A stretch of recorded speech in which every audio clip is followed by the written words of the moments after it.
Silakan buat teman-teman. Alvin boleh, silakan. Iya. Oke. Ini masih terkait ini ya, pendidikan tinggi. Oke. Ya, kebetulan saya kemarin juga sempat ngobrol dengan dosen. Kita juga banyak ngobrol tentang keadaan keuangan kampus. Kebetulan saya juga di Malang ya. Malang memang banyak kampus begitu. Ada salah satu kampus yang sudah mengaku hampir kolaps sekarang karena KBM nggak jalan, tapi ya tetap harus menghidupi karyawan-karyawan di situ beserta para pengajar. Juga mereka karena pembelajarannya juga nggak bisa tatap muka, akhirnya kan untuk mendamaikan suasana harus memberikan potongan-potongan. Sedangkan itu dari awal sudah ada perhitungannya sendiri, sudah mereka hitung untuk tahun ajaran baru, tahun ajaran ini akan habis dana segini gitu. Ternyata karena ini akhirnya ada beberapa pemotongan yang lumayan radikal di situ, sehingga ya banyak yang kemudian ada kampus-kampus yang mengalami kerugian dan hampir kolaps juga ada. Nah, yang saya ingin tanyakan juga sekarang adalah ya tadi juga sempat disinggung juga ya masalah pasar juga. Nah ini kan karena kita sudah mulai membiasakan mau nggak mau harus jarak jauh, sehingga mulai terbentuk di situ kebiasaan baru kita pembelajaran lewat Zoom, lewat online ya, jarak jauh, distance learning. Nah, apakah nanti model pembelajaran seperti ini akan bisa diterima gitu oleh mahasiswa? Karena kan otomatis ini mengurangi pride mereka yang dulu mereka bisa bikin acara ospek gitu. Nah, terus ya hype-nya ada gitu, hype-nya ada kalau di sistemnya konvensional gitu. Nah, ini apakah akan jadi solusi jangka panjang begini kalau kita buat pembelajaran yang jarak jauh, distance learning, atau minimal yang blended gitu. Jadi nggak sebenarnya online, blended ya, campur bisa kolaborasi gitu. Nah, atau memang mau nggak mau karena keadaannya yang seperti ini, karena ya mereka kampus ini juga nggak cuma tentang memberikan ilmu kepada mahasiswa, tapi juga tentang menghidupi orang-orang di dalamnya, termasuk pengajar dan juga para pegawai-pegawainya. Ini tetap harus ya kita kembali ke seperti sedia kala pembelajaran tatap muka, tapi dengan beberapa penyesuaian gitu. Itu saya kira itu yang ingin saya tanyakan. Oke. Silakan Farid. Sementara, makasih Alvin. Ya, makasih Alvin pertanyaannya. Sementara sekarang pemerintah menyerahkan semua ke rektor-rektor kan? Betul. Kan gitu. Tadi Alvin di awal, ini bingung apakah harus tatap muka, harus online apa dan lain sebagainya dikaitkan dengan penerimaan penerimaan kampus. Kira-kira kampus sudah mulai kolaps. Sementara kemudian pemerintah menyerahkan semua urusannya ini untuk mengambil keputusan ke rektor. Sementara rektor pusing, akhirnya ya gitu, itu hukum alamnya kan gitu, yang atas neken yang bawah, yang bawah neken yang bawah. Mahasiswa, rektor ditekan sama pemerintah, pemerintah neken mahasiswa, neken dosen nekennya neken mahasiswa, kan begitu. Itu kayak yang terjadi sekarang seperti itu. Nah, tapi apakah mau seperti apa ke depan? Pertama begini, Alvin, kampus kolaps mungkin saja, mungkin nanti ada beberapa kampus yang kolaps. Saya ingat betul di awal tahun 2000-an di Jogja gitu, karena dulu saya kuliah di Jogja. Ada beberapa kampus yang kolaps tuh, terutama setelah gempa. Gempa itu tahun 2000 berapa ya? Kampus yang kolaps, yang kemudian dia tidak bisa berdiri lagi. Gitu. Nah, mungkin ini juga, bisa jadi ini juga seperti itu, karena saya meyakini gitu, ini lebih dari sekedar bencana alam biasa. Benar. Tadi kata Elva, nggak kelihat, nggak kerasa, tapi ya kemudian kita semua diatur seperti ini. Itu satu. Mungkin nggak mungkin saja, walaupun juga saya sebagai orang hukum, sebagai lawyer gitu, selalu bicara tuh based on evidence kan. Saya dulu kalau ada perusahaan tidak menggaji buruh, alasannya kolaps, mana laporan auditnya? audit finansialnya kan begitu. Nggak cepat percaya gitu ya. Tapi kalau dibilang mungkin saja. Terus apakah new normal life ini akan bertahan? Mungkin kita berbicaranya sekarang karena kebutuhan dulu aja. Apa sih kebutuhan? Karena kan gini, kayak tadi ospek itu kan semuanya keinginan tuh, nggak ada ospek itu kebutuhan tuh nggak ada. Ini tukang ospek semua tuh nggak ada. Tapi patokan kita kan sebenarnya pada kebutuhan. Kebutuhannya apa? Kebutuhannya kan sebenarnya pendidikannya terus berjalan, kan begitu. Yang kedua, kebutuhannya adalah kebutuhan kita tetap sehat gitu. Mungkin selama kurva COVID-19 ini masih belum menurun gitu, kurva masih menanjak, mau nggak mau pilihannya harus seperti ini. Kalau buat saya. Cuma kan masalahnya kebutuhannya harus dipecahkan. Termasuk tadilah bagaimana sih menyusun kurikulum di era COVID. Begitu. Masa nggak disusun? Masa nggak ada kurikulum itu? Ya kan? Karena kan COVID ini memberikan perubahan yang sangat luar biasa buat kehidupan kita. Apakah harus tatap muka gitu? Aduh, saya kok masih agak ngeri ya kalau bicara tatap muka pada saat kurva belum turun. Gitu. Jadi kebutuhan, kalau saya sih meletakkannya pada kebutuhan yang paling mendasar. Kebutuhannya kan dua. Pertama adalah kebutuhan untuk memperoleh pendidikan, yang kedua adalah kebutuhan untuk hidup sehat. Artinya dua kebutuhan ini yang harus dijaga. Gitu. Kalau belajar online itu bisa, itu kan online atau tatap muka itu kan hanya cara tuh, ya kan begitu.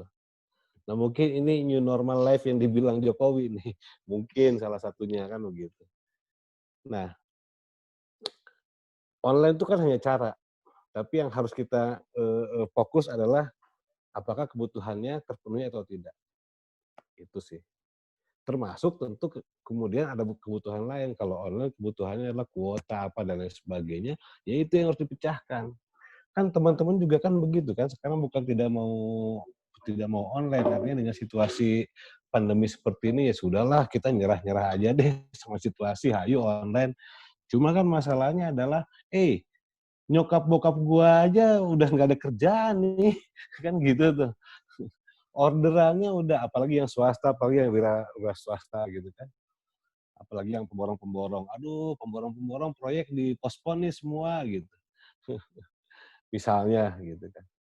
Orang tua saya ini lagi dalam kondisi susah gitu, ngasih pulsa juga susah apa dan lain sebagainya. Itu sih, Alvin. Gimana Kak Alvin? Ya. Terima kasih dari jawabannya, masalahnya. Saya juga termasuk ya orang tua saya yang terdampak itu. Pemborong juga kan, jadi hampir semua proyeknya semuanya cancel kayaknya. Postpone. Iya. Iya, postpone. Malah kita cenderung ke cancel mah. Oh gitu. Lagi. Nah. Cancel lebih parah berarti ya, hilang. Lebih parah lagi. Ya itu. Cukup Kak Alvin? Satu pertanyaan lagi ada, bisa sekedar ini jawaban singkat aja Pak. Boleh. Setuju nggak dengan usulan program ini basic income untuk warga negara, khusus untuk selama pandemi? Wah itu masih agak berat saya harus panjang menjawabnya. Nggak bisa instan ya Kak ya? Nggak bisa instan. Masalahnya itu plus minus masalahnya. Gitu. Ya, soalnya kemarin teman saya dari Thailand, dia selama 3 bulan pemerintahnya menerapkan basic income kan, untuk setiap rumah tangga diberikan 5.000 baht per bulan, sekitar 3 juta rupiah. Itu ternyata kan kita lihat perkembangannya lumayan efektif tuh. Kemarin Lebaran mereka sudah bisa kumpul-kumpul seperti biasa. Iya, cuman itu bisa, tetapi tentu harus jelas nih ini rumah tangganya, ini kan problem di kita itu tuh. Iya kan? Problem di kita kan gitu. Sekarang gini deh. waktu apa kalau mau daftar ke kampus, orang ditanya berapa penghasilan orang tua kamu gitu, iya kan? Biar masuk atau biar apa dia ngubah-rubah tuh. Ngarang. Yang sejuta, iya ngarang. Yang 5 juta dibilang 10 juta gitu apa dan lain sebagainya. Nah kan masalahnya banyak yang seperti itu. Selama kemudian ya ada survei yang memadai. Sorry. Kok saya hilang ya? Ada, Kak. Oke. Selama kemudian itu tadi ada survei yang memadai, kan data di kita juga tidak terintegrated.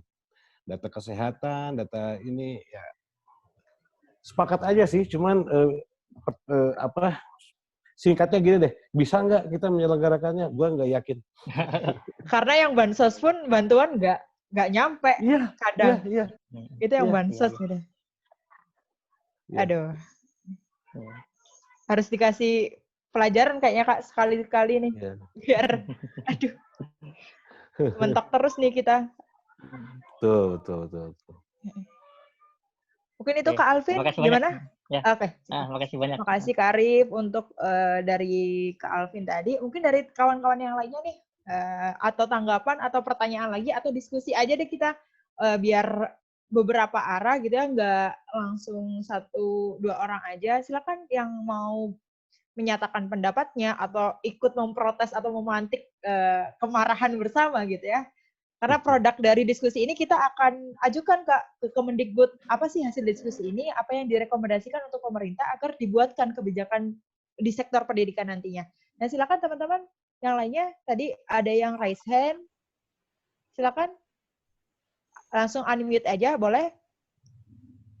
Ada lagi?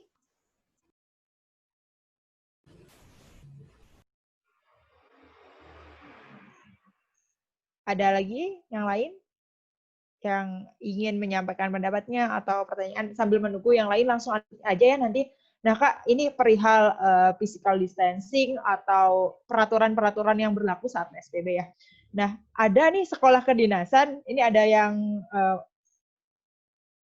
message gitu ya, ada bagaimana dengan kebijakan ataupun seperti yang seharusnya diterapkan di sekolah kedinasan, melihat kegiatan halal bihalal yang sempat viral di salah satu sekolah kedinasan yang dinilai melanggar PSBB.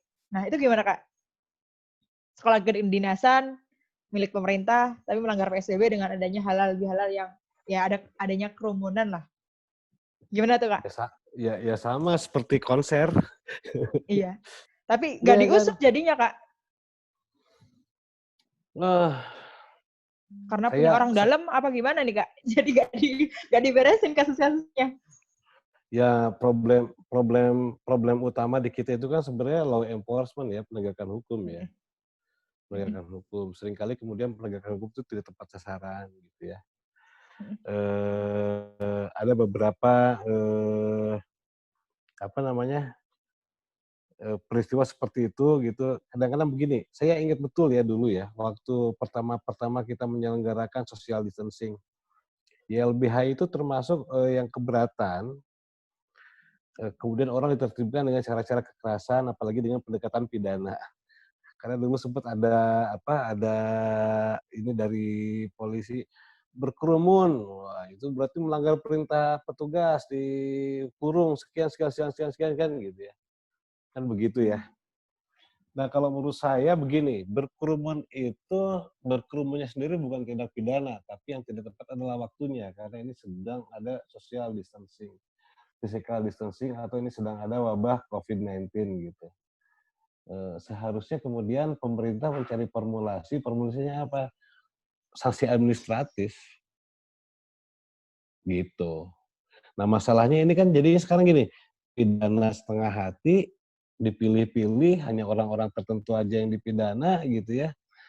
Yang nongkrong-nongkrong ini aja dipidana gitu, tetapi juga administratif juga enggak gitu. Jadi kalau saya sih berpikirnya, kenapa tidak mencoba untuk mengembangkan sanksi administratif?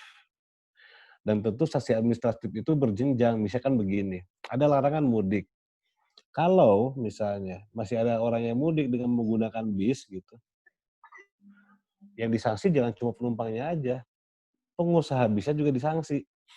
Mhm. Ya kan gitu ya.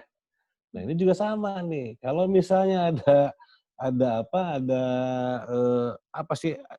acara kerumunan yang sangat besar, apakah yang datang aja yang disanksi? Ya enggak, harusnya penyelenggaraan juga disanksi. Gitu. Nah, kalau sanksi pidana, kecenderungannya ini semua diarahkan kepada tindakan pidana, kan dikurung apa dan lain sebagainya. Tapi kalau untuk konteks ini, kalau saya secara pribadi dan tentu saja setiap orang bisa berbeda-beda gitu, saya lebih cenderung kepada administratif sanksinya. Bisa jadi pemberlakuan uang paksa, teguran apa dan lain sebagainya. Tapi ya kemudian penerapannya juga harus dilihat dari derajat kesalahannya gitu. Iya. Tentu penyelenggara dengan yang datang beda derajatnya kan begitu. Sama halnya seperti tadi, pengusaha bis dengan penumpang tentu beda ininya, besaran sanksinya. Tapi saya cenderung ya sepakat dengan pemberlakuan sanksi administratif untuk konteks penanganan COVID. Kemarin ada dosen UGM mempresentasikan itu, saya kemudian sepakat, karena waktu itu saya juga tidak sepakat dengan pendekatan pidana sih. Gitu. Cuma Oke. secara teknis masih harus dibicarakan lah secara teknis itu. Iya. Berarti itu mungkin menjadi solusi atau rekomendasi kebijakan yang sampai ke teknis ya Kak, jika nanti Ya, SFH ini berlanjut sampai akhir tahun gitu ya. ya, Dan ya. semoga aja nggak ada kasus-kasus yang hilang nih Kak, mentang-mentang deket sama yang sana, jadi konser bayar nambah aja nih, bayar pajaknya langsung hilang kasusnya. Terus yang sekolah kedinasan Iya, jadi iya, juga iya. seolah-olah hilang gitu ya. Nah itu yang Iya, iya, kembali iya. lagi kita yang rakyat kecil yang jadi korban, yang dekat sama pihak istana itu makin makmur-makmur aja gitu ya. Nah, mungkin Iya. dari yang lain teman-teman silakan ada yang ingin disampaikan atau bertanya langsung. Ini di kolom komentar juga sebenarnya banyak banget pertanyaan nih Kak. Boleh bacain? Boleh ya dari kolom Boleh. komentar. Nah ini Kak dari Ikang